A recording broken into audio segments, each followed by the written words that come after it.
औज़ुबिल्लाहिमिनश्शैतानिर्रजीम बिस्मिल्लाहिर्रहमानिर्रहीम। जी बच्चों, क्या हाल चाल है आपके? जी ठीक हैं जी, अल्हम्दुलिल्लाह। अल्लाह का बहुत बहुत शुक्र है जी। हमारा जो लास्ट चैप्टर है वो शुरू हो गया है। तो मैं उम्मीद करता हूँ कि आपने पिछले 5 पूरे चैप्टर याद कर लिए होंगे। ये चैप्टर भी इंशाल्लाह आपको अच्छी तरह समझ आएगा और आपको इसका बहुत ज़्यादा फ़ायदा होगा। और इसमें से पेपर भी आता है, ठीक है। और इंपॉर्टेंट शॉर्ट क्वेश्चन आपको इसके बताए जाएंगे, लॉन्ग क्वेश्चन बताए जाएंगे और MCQs के निशानात लगाए जाएंगे। इसके बाद आपको इंशाल्लाह चैप्टर ख़त्म हो गया, बुक भी 9th की ख़त्म होगी। इसके बाद इसके नोट्स बनाए जाएंगे, वो भी आपसे शेयर किए जाएंगे, ठीक है जी। चलें जी, करते हैं चैप्टर शुरू अल्लाह का नाम लेकर। एटमॉस्फेयर किसे कहते हैं, ठीक है। यहाँ कुरा हवाई, यहाँ एटमॉस्फेयर से क्या मुराद है? कुरा हवाई एटमॉस्फेयर गैसों का गिलाफ है जिसने ज़मीन को घेर रखा है। एटमॉस्फेयर की मोटाई करीबन 200 किलोमीटर है। देखिए जी, उसके बाद एटमॉस्फेयर की तरकीब ये आपने पहले भी पढ़ा था पीछे। सबसे ज़्यादा जो गैस है वो नाइट्रोजन है 78%। उसके बाद दूसरे नंबर पे है ऑक्सीजन 21%। बाकी जो हैं वो रियर गैसें हैं, हीलियम, आर्गन, क्रिप्टॉन और ये वगैरह जो है ना, रियर गैसें हैं सारी बाकी। और हवा में कार्बन डाइऑक्साइड का तनासब 0.04% है। ये MCQ उसके लिए याद रखना आपने। अगले पेज पे आ जाइए, सवाल इसके आप खुद बनाते जाइए, साथ साथ बस हाईलाइट करते जाएं। ये जो है ना एटमॉस्फेयर की तह है, ये लॉन्ग क्वेश्चन है। 1 2 3 4 पॉइंट हैं। अगर ये लॉन्ग क्वेश्चन में ना आएगा तो इनमें से एक आपको शॉर्ट ज़रूर आएगा। देखिए, लॉन्ग भी हमारा हो जाएगा, शॉर्ट भी हो जाएगा। ट्रोपोस्फेयर क्या है? ये तय सतह ज़मीन से शुरू होकर 18 किलोमीटर की बुलंदी तक फैली होती है। हवा में मौजूद गैसों और बहरात की ज़्यादातर मकदार इसी तह में पाई जाती है। हवाएं, आबोहवा और मौसम भी इसी तह में वाक़ होते हैं, ठीक है जी। हवाएं, मौसम, जो आपके बादल शादल हैं वो इसी तह में घूमते फिरते होते हैं। आगे स्ट्रेटोस्फेयर, ये तह स्ट्रोपोस्फेयर से ऊपर वाक़ है और सतह ज़मीन से 50 किलोमीटर की बुलंदी तक पहुँचती है। जेट तैयारे इसी तह के निचले हिस्से में प्रवास करते हैं। स्ट्रेटोस्फेयर में एक खास गैस मौजूद है जिसे ओजोन गैस कहते हैं, ठीक है। ये शॉर्ट में आप नहीं इतना करना, लॉन्ग में सारा कर लीजिएगा। मेसोस्फेयर ये स्ट्रेटोस्फेयर से ऊपर और तथा ज़मीन से 85 किलोमीटर तक बुलंद एटमॉस्फेयर की तीसरी तह को मेसोस्फेयर कहते हैं। ये सर्द तह है जहाँ का टेम्परेचर -100 डिग्री सेंटीग्रेड होता है। माइनस में होता है इसका, स्ट्रेटोस्फेयर का। ये आपको नज़र भी आ रही होगी, ये देखें, सॉरी, मेसोस्फेयर का, ये तीसरे नंबर पे। उसके बाद थर्मोस्फेयर, ये एटमॉस्फेयर की सबसे ऊपर वाली और गर्म तरीन तह है। ये यहाँ टेम्परेचर 2000 डिग्री सेंटीग्रेड तक हो सकता है, बस जी।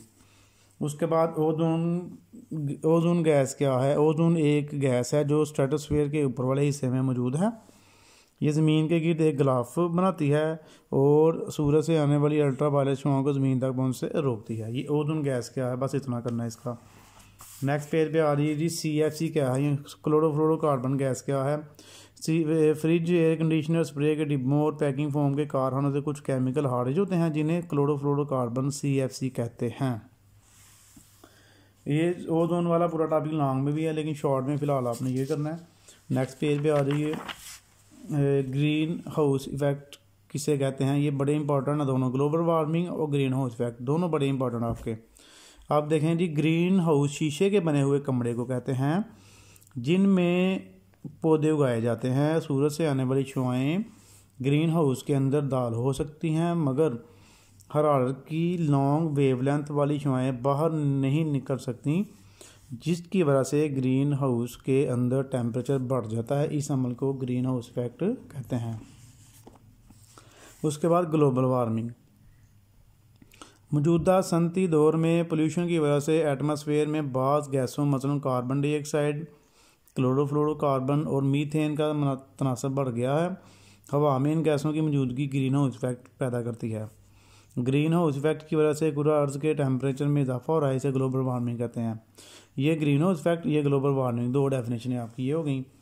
उसके बाद ये है कि ग्रीन हाउस इफेक्ट और ग्लोबल वार्मिंग की वजह से कौन से नाखुशगवार असरात हो रहे हैं माहौल पे? ये 2 असरात हैं। ज़मीनी आबोहवा में तब्दीली हो सकती है, या फिर कुतुबैन और पहाड़ों पर बर्फ़ के पिघलने और ज़्यादा बारिशों के सबब समंदरों की सतह बुलंद हो जाएगी और कई सारे इलाके डूब जाएंगे। ये यानी कि बर्फ़ पिघलने से समंदर में पानी जाएगा, समंदर बुलंद हो जाएगा और समंदरों के जो किनारे हैं वो उन पे पानी बढ़ जाएगा। वो किनारों पे जो लोग रहते हैं ज़ाहिर है उनको मसला होगा, वो उनको भी वो जगह छोड़नी पड़ेगी। आगे जी आलूदगी की तारीफ। आलूदगी से मुराद हवा, पानी और ज़मीन की खसूसियात में ऐसी नाखुशगवार तब्दीलियाँ हैं जिससे इंसान और दूसरे जानदारों की ज़िंदगियों पर बुरे असरात मुरतब होते हैं या मुस्तक़बिल में होने का अंदेशा हो। ओके जी। उसके बाद पोल्यूटेंट्स की तारीफ़ करें। वो तमाम फासद और फालतू मादे जो माहौल की आलूदगी का सबब बनते हैं पोल्यूटेंट्स कहलाते हैं। बस अब आलूदगी की इकसाम के नाम लिखें। फ़ज़ाई आलूदगी, आबी आलूदगी और ज़मीनी आलूदगी। फ़ज़ाई आलूदगी क्या होती है? हवा इस वक्त तक आलूदा तस्वर की जाती है जब इसकी तरकीब या क्वालिटी में तब्दीली पैदा हो जाए। ये तब्दीली मुतअद्दिद गैसों और धुएँ ज़रात के नतीजे में हवा में शामिल होने के नतीजे से पैदा होती हैं। ठीक है। यहाँ मुख्तलिफ जहरीली गैसों का हवा में शामिल हो जाना जिससे हवा गंदी हो जाती है, इसको फ़ज़ाई आलूदगी कहते हैं। इस तरह भी इसकी आप डेफिनेशन बना लीजिएगा। उसके बाद ये शोर की आलूदगी से क्या मुराद है? नापसंदीदा, नाखुशगवार, ऊंची और बेतरतीब आवाज़ जो कानों को भली ना लगे शोर की आलूदगी के ज़िम्मे में आती है। शोर की आलूदगी गाड़ियों के ज़रिए इस्तेमाल, भारी मशीनों के चलने और बुलंद आवाज़ मौसीकी से पैदा होती है। ये इंसान दिमाग और कारखानों के सुनने की सलाहियतों पर असरअंदाज होती है। हमें चाहिए कि हम आवाज़ ऊंची आवाज़ में पैदा ना करें और रिहायशी इलाकों के करीब ज़्यादा शोर पैदा ना करें। ठीक है। शोर की आलूदगी से क्या मुराद है, ये था। उसके बाद स्मोक, बड़ी अहम डेफिनेशन आपकी। ये लाहौर का, तो हमारा इतना प्यारा शहर है लाहौर माशाल्लाह, उसको गंदा कर दिया हम लोगों ने खुद ही स्मोक की वजह से। दुनिया का गंदा तरीन शहर बन गया लाहौर। तो बराए मेहरबानी लाहौर के वासियों अपने शहर का ख्याल रखें। एक एक जो लोग हैं ना, एक एक फ़र्द वो अपना अगर ज़िम्मेदारी ईमानदारी से जो है ना करे ना, तो लाहौर को हम बचा सकते हैं अभी भी। ठीक है। तो इंडिया वालों ने तो अपना बचा लिया, दिल्ली शहर वो भी गंदा था, अब ये जो है लाहौर रह गया। तो बराए मेहरबानी इसको भी बचाएं, इस धुआं ना फैलाएं, स्मोक बिला वजह आग ना जलाएं।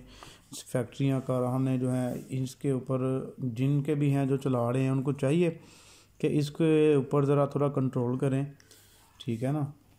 हमारा मुल्क है, पूरा पाकिस्तान ही हमारा अपना है और इसको हमने ही बचाना है। तो देखिए धुआं, स्मोक क्या है? धुएं में मौजूद बूढ़े रंग वाली नाइट्रोजन पर ऑक्साइड गैस रोशनी में दूसरी गैसों से मिलकर एक मरकब बनाती है जिसे स्मोक कहते हैं। इनके कह रहे हैं कि धुएं में मौजूद बूढ़े रंग वाली गैस नाइट्रोजन, धुएं के अंदर बूढ़े रंग की नाइट्रोजन होती है, पर ऑक्साइड नाइट्रोजन पर ऑक्साइड गैस रोशनी में दूसरी गैस, जब इन पे ऊपर रोशनी पड़ती है तो फिर इसके साथ दूसरी गैसें मिल जाती है और एक मरकब सा बन जाता है जिसे स्मोक कहते हैं। ये बहुत ज़्यादा ख़तरनाक होता है फेफड़ों के लिए, सांस का मसला पैदा करता है। आगे तेज़ाबी बारिश क्या है? तेज़ाबी बारिश से क्या मुराद है, किस तरह होती है? ये सल्फ़र डाइऑक्साइड और नाइट्रोजन के ऑक्साइड की वजह से तेज़ाबी बारिश पैदा होती है जिससे पौधों, आबी जानवरों और इमारतों को नुकसान पहुंचता है। उसके बाद जी आबी आलूदगी से क्या मुराद है? आबी आलूदगी अमूमन सनती फाजल मवाद, शहरों की गंदगी, सीवरेज को आबी ज़हायर मसलन दरियाओं, नालों, झीलों, तालाबों और समंदरों में फेंकने से पैदा होती है। इनके जो हमारा जो कचरा शचरा या इस तरह की चीज़ें हम पानी में फेंक देते हैं तो वो पानी में जाकर फिर ज़ाहिर है वो ख़त्म तो नहीं होती, पानी में रहती हैं, जिससे आबी आलूदगी होती है। यहाँ पर अगले पेज पे आ जाइए। अगले पेज पे है ज़मीनी आलूदगी। ज़मीनी कूड़ा करकट, सीवेज, गार, ज़रायती नकारा मादे, केमिकल इंडस्ट्री का फालतू कीमी मवाद ज़मीनी आलूदगी का सबब हैं। उसके बाद आलूदगी को ख़त्म करने के तरीके ये हैं, आपके शॉर्ट क्वेश्चन में आ सकता है। इधर उधर ज़मीन पर या पानी के ज़हीरों में ना फेंके अशिया को, यानी कि इधर उधर ज़मीन पर या दूसरे जो पानी है उसके अंदर नहीं फेंकना चाहिए। बेकार अशिया को मुनासिब तरीके से ठिकाने लगाएं। वसाइल का कम से कम इस्तेमाल करें और इन्हें ज़ाया ना करें। चीज़ों को रीसाइकिल करके दोबारा इस्तेमाल करें, ये भी पॉइंट इसका है। दूसरे नंबर पे कारखानों, अस्पतालों और घरों का फजला मुनासिब तरीके से बेज़रूरत बनाने के बाद हवा, पानी या ज़मीन में फेंका जाए। ये 4-5 पॉइंट है जो आपको इजी लगें, आगे भी हैं उसको भी पढ़ लीजिएगा, 4-5 याद कर लीजिएगा शॉर्ट क्वेश्चन के लिए। उसके बाद जी रिसोर्स की तारीफ है। ये एक रिसोर्स से क्या मुराद है, इनके वसाइल से क्या मुराद है। किसी मुल्क की तरक्की और खुशहाली के अनुसार वहाँ पर मौजूद ज़मीन, पानी, मादनियात, जंगलात और जंगली हयात वगैरह की मौजूदगी और इनके मुनासिब इस्तेमाल पर होता है। इन तमाम चीज़ों को वसाइल कहा जाता है। फूसल फ्यूज़ कहते हैं। कोयला, तेल और गैस फूसल फ्यूज़ कहलाते हैं। ट्रांसपोर्ट, बिजली की पैदावार, ज़राअत और सनत की ज़रूरियात पूरी करने के लिए दरकार एनर्जी ज़्यादातर इन्हीं से हासिल होती है। ये यहाँ तक, यहाँ पर आ जाइए अब अगली पेज पे। मादनियात से क्या मुराद है। मादनियात से मुराद वो तमाम अनासर मसलन सोना, लोहा, तांबा और मरकबात मसलन जिप्सम, माइका हैं जो ठोस हालत में कुदरती तौर पर क्रशर्स में मौजूद होते हैं। ऐसी चट्टानें जिनमें मादनियात निकाली जा सकें और कहलाती हैं। उसके बाद जी इस पेज पे कोई नहीं है, इस पेज पे भी शॉर्ट क्वेश्चन नहीं है, इस पे भी नहीं है। अगले पेज पे आ रही है। यहाँ पे जंगली हयात से क्या मुराद है। किसी इलाके की तमाम नबातात, खुदरो पौधे जो खुद बहुत उग जाते हैं और गैर पालतू जानवर जंगली हयात कहलाती हैं। ठीक है जी। जंगली हयात की अहमियत, इसकी बहुत ज़्यादा अहमियत है। देखिए ये पॉइंट है इसके नीचे, सारे याद कर लीजिएगा। वैसे मैंने 3 हाईलाइट करवाए हैं।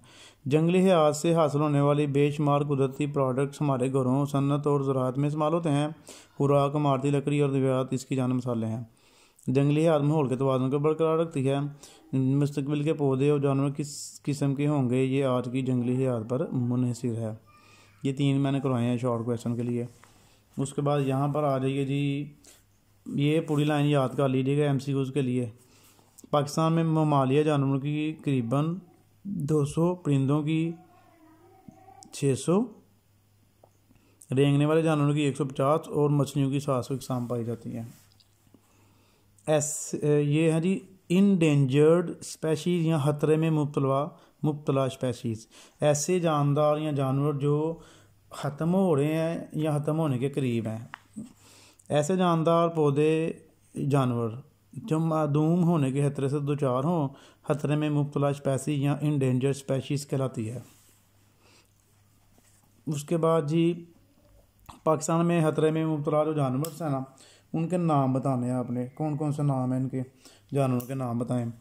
पाकिस्तान में जो जानवर मदूम होने के खतरे से दो चार हैं, इनमें रोश या मार्को पोलो भेड़, ठीक है। उसके बाद नाफा हिरन, बर्फानी गुलदार हरियल, सुलेमान मारहूर, पंजाब का अरियाल, तलोर, ये तलोर है, इसका शिकार होता है खाने के लिए। मगरमच्छ, दरिया सिंध की इंधी डॉल्फिन, अंधी डॉल्फिन, बलूचिस्तान का रीछ, समंदरी कछवा और ईरानी गज़ाल काबिल ज़िक्र हैं। ये वो जानवर हैं जो ख़त्म होने के करीब हैं, जिनको बचाना चाहिए। शिकार वगैरह पर पाबंदी लगाई हुई है गवर्नमेंट ने वैसे, लेकिन हम नहीं बात आते। उसके बाद नेक्स्ट आ जाइए, अगला पेज कुछ भी नहीं है, शॉर्ट क्वेश्चन पूरे हो गए। आगे देखते हैं कोई होगा अहम निकात में कोई। जी ये तकरीबन हमने सारे ही कर लिए हैं। यहाँ पर आ जाइए अब MCQs पे, खाली जगह तो नहीं आएंगी आपको, MCQs कर लीजिए। एटमॉस्फेयर की मोटाई कितनी है। एटमॉस्फेयर की मोटाई 200 किलोमीटर है। हवा में कार्बन डाइऑक्साइड का तनासब कितना है, 0.04%। ओजोन गैस एटमॉस्फेयर की किस तह में पाई जाती है, स्ट्रेटोस्फेयर। ओजोन गैस की तबाही की बड़ी वजह क्लोरोफ्लोरोकार्बन। करीबन -% आबादी, पाकिस्तान की आबादी ज़राअत पर मुनहसर है, 60%। किस इलाके में रहने वाले लोगों की तादाद पॉपुलेशन कहलाती है। 1998 में पाकिस्तान की आबादी थी 13 करोड़ 5 लाख। उसके बाद हाल में आबादी के बढ़ने की शरह 2.6% है। कितने सालों में पाकिस्तान की आबादी दुगनी हो जाएगी, ये 27 साल है। उसके बाद ये आलूदगी, पोल्यूशन, रीसाइकलिंग, इंडेंजर्ड स्पेसीज, ये सारे मैंने आपको अंदर ही करवा दिए हैं, नंबरिंग करने की जरूरत नहीं है, डायरेक्ट ही सारे याद करें। एटमॉस्फेयर की 4 हैं, ग्रीन हाउस इफेक्ट वाला भी हो गया, कुदरती वसाइल को महफूज करने के तरीके भी हो गया, जंगली हयात के फ़ायदे भी हो गया। लॉन्ग क्वेश्चन के निशान लगाइए। एटमॉस्फेयर की ज़ाय तरकीबी और तहें, ये देखिए तो एटमॉस्फेयर की ज़ाय तरकीबी और इनकी तहें बतानी है। तो ये हो गई ये एटमॉस्फेयर की तरकीब, ठीक है। ये पूरा टॉपिक है। यहाँ से लॉन्ग क्वेश्चन 4 शुरू हो रहा है और यहाँ पे 4 है कि